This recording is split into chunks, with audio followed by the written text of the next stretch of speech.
When I started at Fordham, one year, Fordham was ranked 25th in the country, and the next year they went to 40th.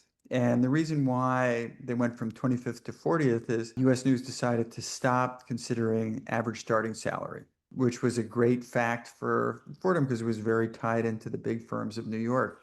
So we went from 25th to 40th in a year, and people were like, why is Fordham falling apart? Actually, Fordham was stronger in all of the metrics. Let me just talk about the rankings.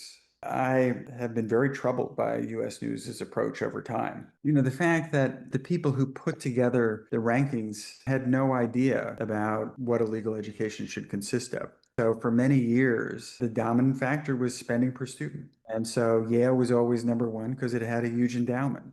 Among other things, that caused students to go to schools that just had a big endowment, regardless of whether there was any other fit.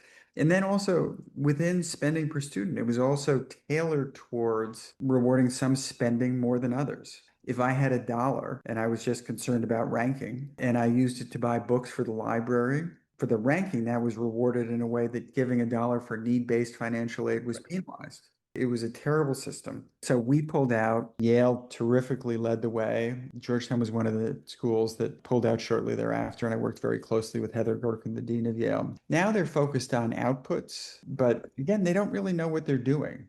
Bar passage a few years ago was 3% of the ranking. Now it's 25%. And bar passage is significant because if you haven't passed the bar, you can't practice law. But to go 3% to 25%, and to do it at a time in which the legal profession is actually turning away from the bar, the next gen bar is being put into place. So in jurisdiction over jurisdiction, they're saying the bar passage is just kind of rote memorization. We don't want to use that as the gateway to the profession.